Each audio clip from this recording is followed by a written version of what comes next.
Bom dia. É com imensa alegria e com uma grande preocupação filosófica e literária que este ano, o ano que celebramos o centenário de Clarice Lispector, eu me propus a falar sobre a minha experiência pessoal, filosófica e literária com Clarice Lispector e a reflexão mesmo filosófica e literária eu tive no primeiro contato foi nas conferências do professor saudoso e grande professor Benedito Nunes, em que tive a oportunidade de participar, e até então meu interesse veio aumentando como um interesse, como também um hobby e um prazer, um deleite estético que é ler e pesquisar a obra e a vida de Clarice Lispector.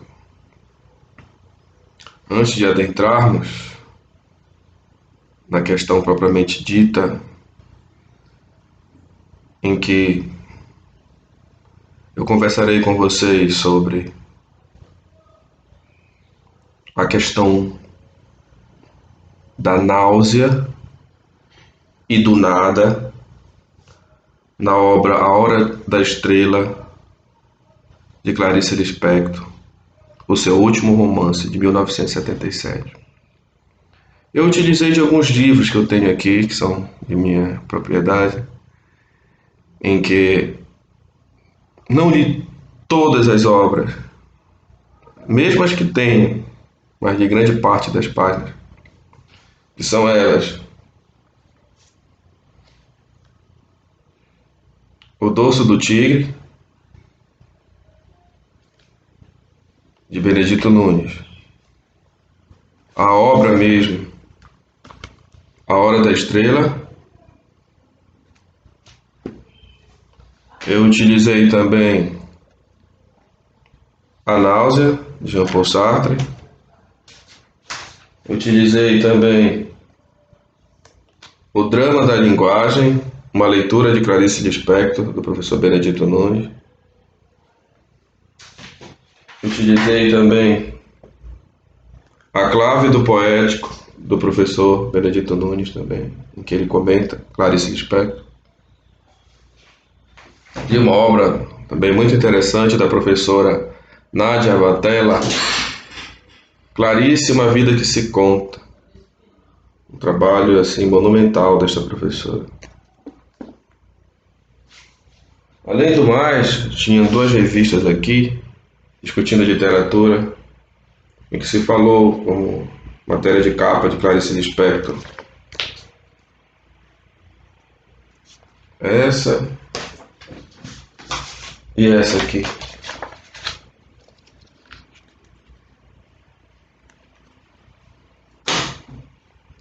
Por onde começar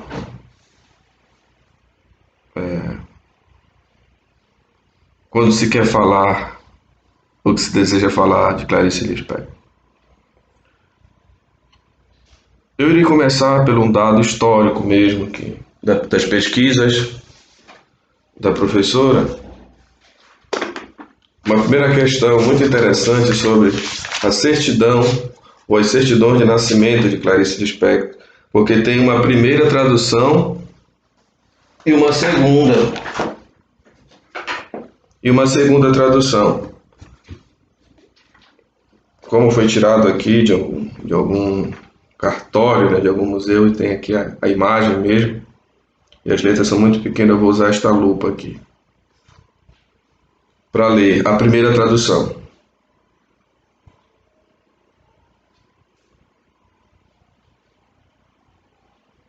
Certidão de nascimento escrita em idioma russo para o fim de traduzir para o vernáculo o que assim cumpre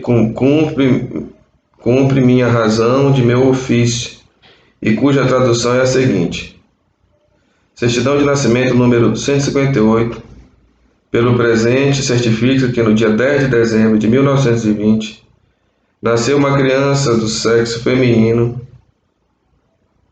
que tomou o nome de Clarice Lispector na cidade de Shevchenko, estado de Olopol, na Ucrânia. Cópia conforme original, extraviado em 14 de novembro de 1920. O encarregado, assinado, ilegível. Nada mais continha ou declara o referido documento de certidão de nascimento, que bem e fielmente traduzir do original, o qual me reporto. Essa é a primeira tradução da certidão de nascimento. A segunda: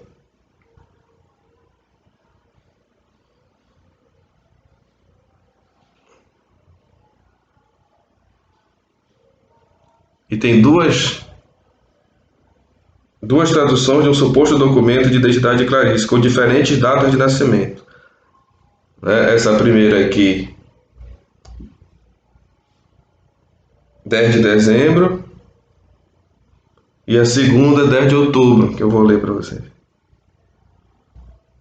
Eu abaixo, assinado, tradutor público e intérprete comercial da Praça do Recife, devidamente nomeado pela Meritíssima Junta Comercial do Estado de Pernambuco, pela presente certifico que me foi apresentado um certificado escrito em idioma russo, para o fim de o traduzir para o vernáculo, que assim cumpri em razão de meu ofício, cuja tradução é a seguinte: certificado de nascimento em 10 de outubro de 1920, nasceu uma criança de sexo feminino, que tomou o nome de Clarice, filha legítima de Pedro Lispector e de sua esposa, Mariana Lispector. A criança nasceu em Zernec, distrito de Olopólis, pelo que se entregou do interessado o presente certificado. Nada mais continha ou declarava o referido documento, que traduzia do próprio original, ao qual me reporto e dou fé. Daí já começa o drama, que é a vida, as obras, os escritos de Clarice Lispector. Clarice Lispector faleceu, para dar maior precisão, a professora Nádia Batella nos informa na página 483 de seu livro. Morreu às 10h30 do dia 9 de dezembro, isso em 1977. Numa sexta-feira, conforme o costume judeu, não pôde ser enterrada no dia seguinte, que seria um sábado, e que seria também o dia do seu aniversário. Foi enterrada no domingo, dia 11 de dezembro, no cemitério comunal israelita, no Caju. Foi também celebrada a missa de sétimo dia numa igreja no Leme. Um dos seus fragmentos parece referir-se a essa nova experiência do Então, morreu dia 9 de dezembro de 1977.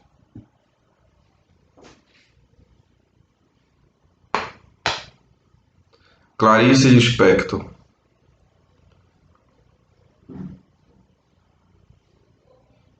Eu, ao ler a obra A Hora da Estrela, eu fui literalmente marcando aquilo que mais eu achei interessante e que mais me disse alguma coisa. Na dedicatória, ela diz e fala algumas coisas bastante interessantes que, antes de falar disso, Clarice Lispector tem uma ligação muito forte com o Pará, pela amizade, com o professor Benedito Nunes. Em 1944, ela viveu aqui, passou 6 meses aqui, de fevereiro a julho, onde ela conta, em uma das cartas, que ela releu aqui Madame Bovary. Isso é só um detalhe para nos falar desse laço que nos une com Clarice Lispector. Ela diz na dedicatória: Pois que dedico esta coisa aí ao antigo Schumann e à sua doce Clara, que são hoje ossos. Ai de nós. Coincidentemente, eu comprei por esses dias num sebo uma obra de Schumann. E dentro do LP vem um encarte e que aparece um pouco da vida dele, conta a história. Aqui a imagem de Clara Schumann. Essa aqui. Dizem que eles foram um casal que foram felizes. Isso me chamou bastante atenção. Schumann e Clara Schumann foram felizes. Né? Aqui eu já percebi em Clarice o desejo de felicidade. Esse desejo que eu não sei se foi frustrado, mas foi buscado, sofrido, trágico, profundo. Ela diz: dedico-me sobretudo aos gnomos, anões, sílfides e ninfas que me habitam a vida. Dedico-me à saudade da minha antiga pobreza, quando tudo era mais sóbrio e digno, e eu nunca havia comido lagosta. Ela dedica a Beethoven, a Bach, a Chopin, a Debussy, a Schoenberg. Clarice ama a música, porque a música tem algo de espiritual, de profundo, de racional ao mesmo tempo. A música revela os estados da alma. A música fala de alma. E por falar em alma, um espectro circulava em torno de Clarice Lispector, o nada. Ela dizia: eu medito sem palavras e sobre o nada.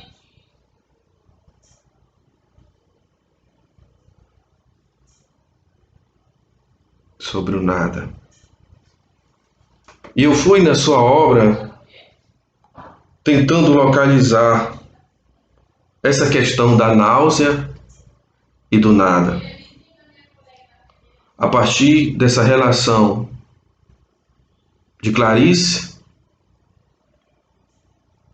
desse narrador, o Rodrigo, que também é a Clarice no fundo, e de Macabeia. Essa relação, essa tríade, essa tripartite literária que se relacionam e se comunicam numa interlocução bastante interessante. Metamorfoseiam-se. Ora é Clarice, ora é Rodrigo, ora é Macabeia, e assim por diante.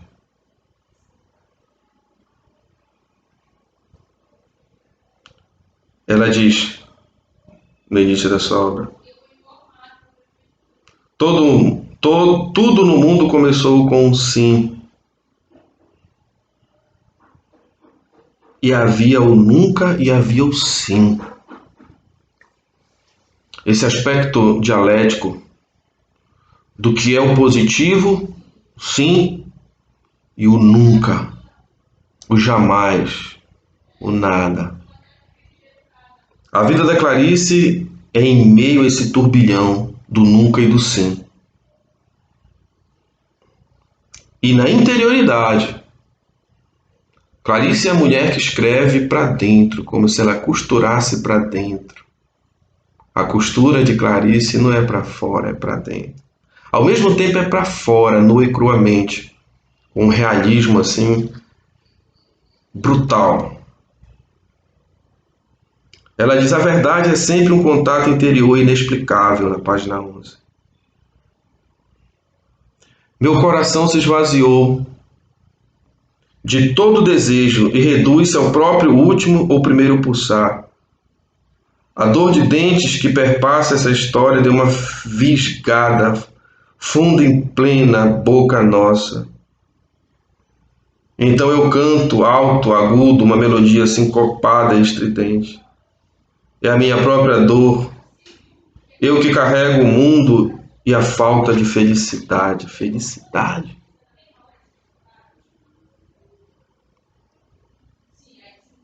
Felicidade. Felicidade? Não há felicidade. Ou não há essa felicidade aos moldes como nós conhecemos, né?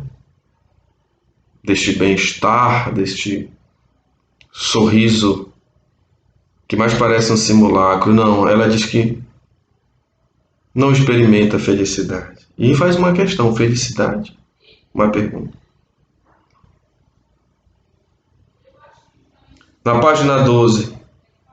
Quem não tem pobreza de dinheiro tem pobreza de espírito, ou saudade por lhe faltar coisa mais preciosa que ouro. Existe a quem falte o delicado essencial. Clarice é a mulher que busca este delicado essencial. O que basta, ela queria pelo menos o que bastasse. Eu não quero lagosta, né? Eu queria minhas comidas antigas, simples. Ela mesma diz, o simples é difícil. Na página 13 ela diz: pouca arte e o de revelar-lhe a vida, porque há o direito ao grito, então eu grito. Grito puro e sem pedir esmola. Sei que há moças que vendem o corpo, única posse real em troca de um bom jantar, em vez de um sanduíche de mortadela. Mas a pessoa de quem falarei mal tem corpo para vender. Ninguém a quer. Nada. Ninguém a quer. Ela é virgem e inócua. Não faz falta a ninguém.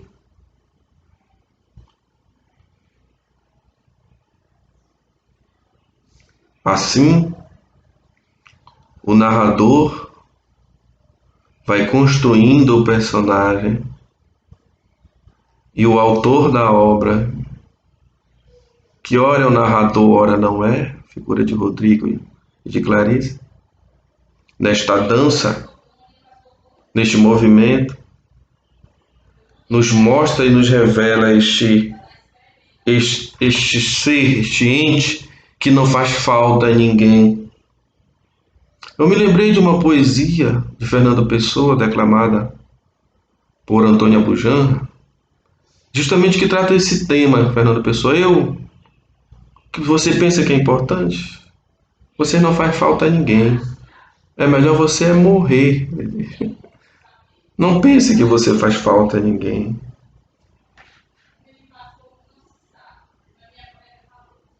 Ela diz também, descubro eu agora também, eu não faço a menor falta.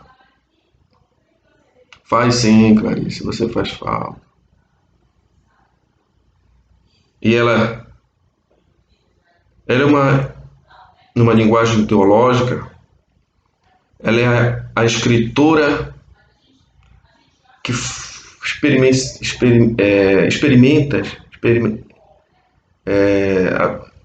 participa, experiencia a kínesis, em grego é esvaziamento, o nada. Eu não faço falta. Eu não acho que eu sou o centro do universo. Eu não sei até que ponto essa relação da verdade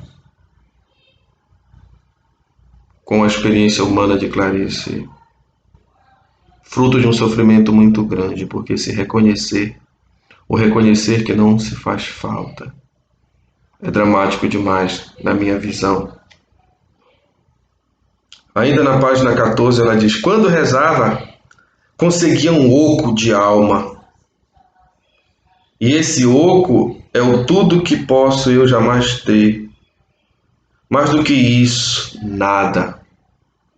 Mas o vazio tem o valor e a semelhança do pleno.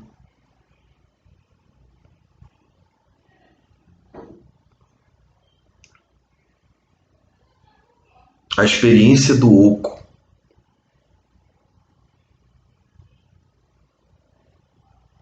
O narrador, esse Rodrigo, o Clarice coloca na boca desse narrador essa expressão, o oco. Tentemos imaginar algo oco, vazio, do nada. Mas existe um grande paradoxo em tudo isso.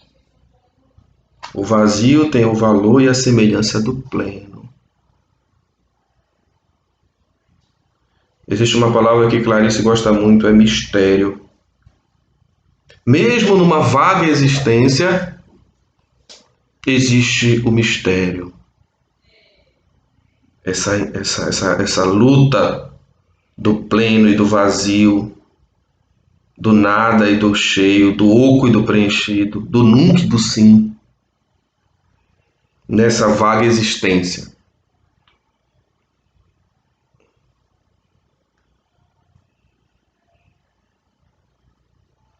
Aqui começa uma questão. Ela apresenta questões, Clarice.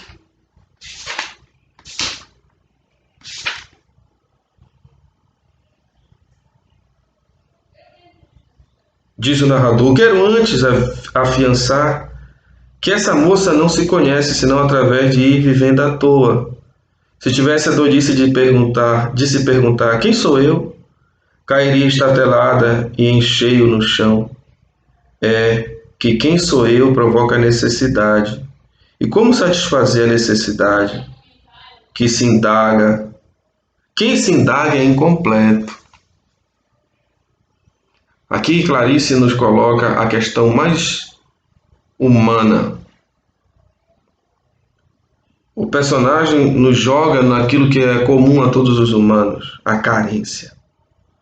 Quem se pergunta, quem se indaga é incompleto. O ser humano se indaga, logo ele é incompleto.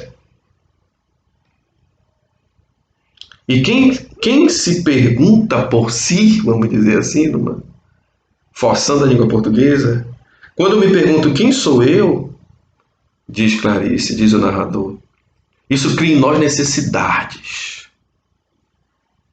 Isso nos faz lembrar o que muita gente diz, é melhor não se perguntar, é melhor não saber, porque se estabelece uma paz e uma tranquilidade na consciência. Porque quando se pergunta sobre quem somos nós, quem sou eu, criam-se necessidades de uma carência já existente. A pessoa de quem vou falar é tão tola que às vezes sorri para os outros na rua.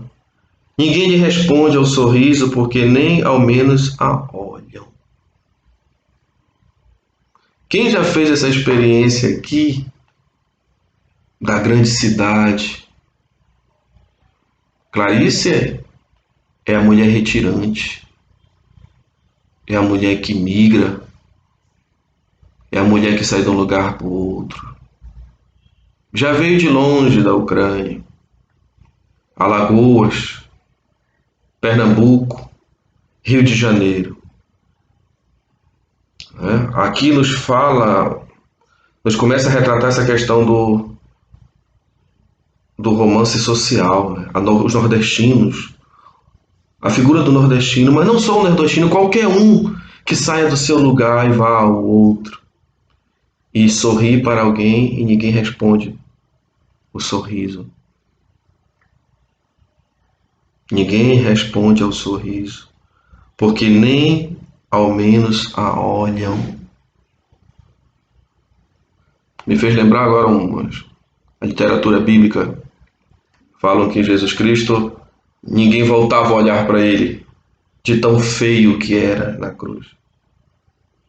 Para falar um pouco desse esquema, dessa relação com a religião. Inclusive, eu lendo aqui nas pesquisas,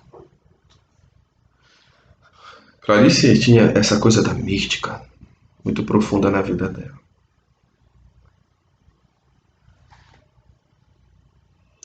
Ela mesmo diz sobre o livro, na página 17, diz: Este livro é um silêncio, este livro é uma pergunta.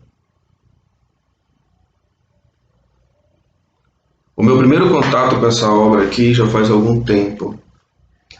Já faz pelo menos uns 23 anos, ou 24, 25 anos. E sempre foi um enigma que perpassou pela minha cabeça, pela minha sensibilidade.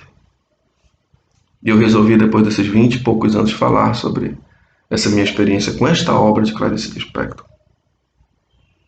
Que eu não digo que maturou, mas agora eu tive que gritar, falar, porque ela diz também, Clarice, todo mundo tem direito ao grito, ao falar. Na página 18 ela diz, sim, minha força está na solidão. Não tenho medo nem de chuvas tempestivas, nem das grandes ventanias soltas, pois eu também sou o escuro da noite. O escuro da noite. A noite, né, já é escura.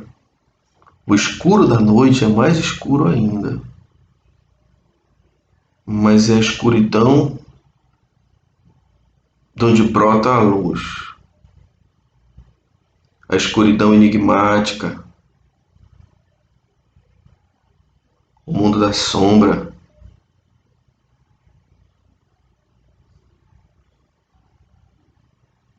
Ela faz essa plástica e essa potência que Clarice tem é um convite a um mergulho. Não é apenas uma análise fria técnica, apenas uma teoria literária que se faz, uma hermenêutica literária, uma filosofia literária, porque tudo isso Clarice escapa.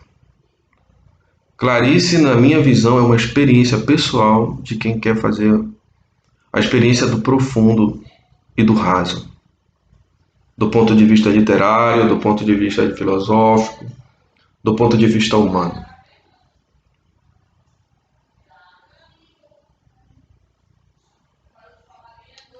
Na própria página 18 ela diz, me reduzi a mim, mas pelo menos quero encontrar o mundo e seu Deus. Isso aqui me fez lembrar Santo Agostinho. Santo Agostinho. Ao ler Clarice, eu encontrei vários autores de novo aqui nesta obra. Grandes autores da literatura, da filosofia. Ela não diz aqui, mas Agostinho, em uma das suas obras, ele fala, eu quero conhecer duas coisas. Deus e a alma. É o que ela pelo menos quer encontrar, pelo menos, o mundo e Deus. Isso me fez lembrar Santo Agostinho.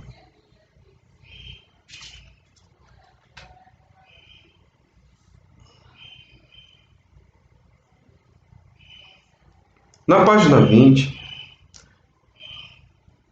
o narrador nos diz, existir não é lógico. A existência. E é essa existência de Clarice Lispector e das suas obras que trazem essa questão da náusea e do nada. O professor Benedito Nunes ele era convicto disso, né? Dessa relação de Clarice com a filosofia existencial ou o existencialismo. Em muitas obras de Clarice Lispector, isso é perpassado. Laços de família, principalmente. Paixão segundo GH. Mas o que eu gostaria de falar de A Hora da Estrela. E aqui eu vou falar para vocês da compreensão sartreana e do professor Benedito Nunes de náusea. A náusea que Sartre descreve, diz o professor Benedito Nunes na sua obra O Dorso do Tigre, página 94. A náusea que Sartre descreve em A Náusea, Deleuze, essa obra aqui,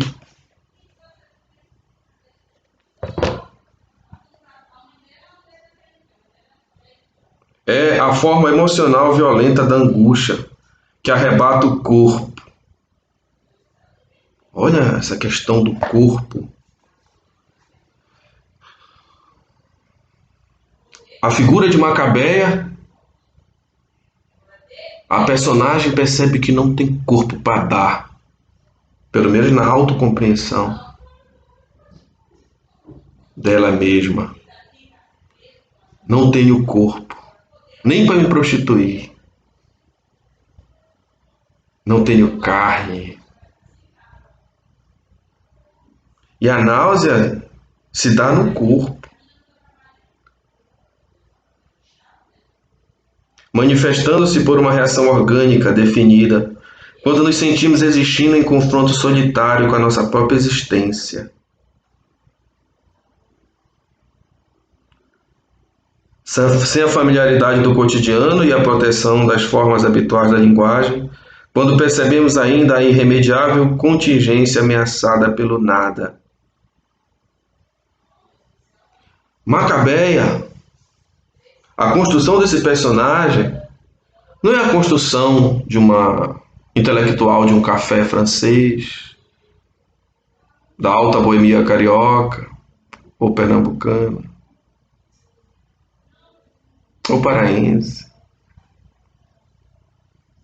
É a figura da mulher simples, a figura do homem e da mulher ingênuos, que na literatura sempre existiu. Olha Dostoiévski no Idiota, figura do príncipe ingênuo, mas que faz perguntas desconcertantes e faz a experiência dessa náusea, desse nada nela mesma, sem esse instrumento da reflexão teórica. Macabeia sente a náusea não porque leu, porque estudou, mas porque sentiu. Essa é a minha visão, enquanto ledor.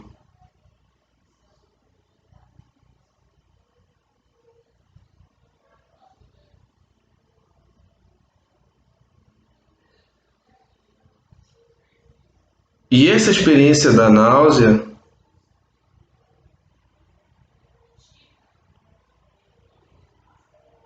é a experiência de um medo e de uma angústia. Tem-se medo de algo definido. Tem-se angústia sem saber de quê. Não sabe.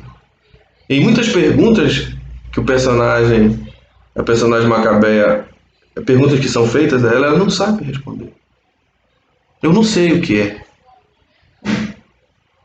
Esse nexo entre consciência e sentido a escapa. A náusea é o seu modo absurdo de repetir a fascinação do absurdo, que torna o mundo insuportável e repelente.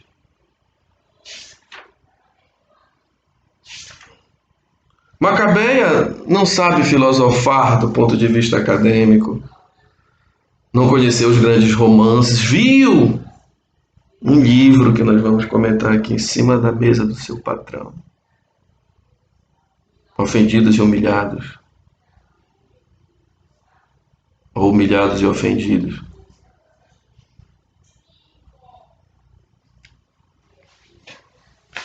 E eu tentei ver na obra desta obra, A Hora da Estrela, de Clarice Lispector, essa questão do nada e da náusea. E demos continuidade a este texto.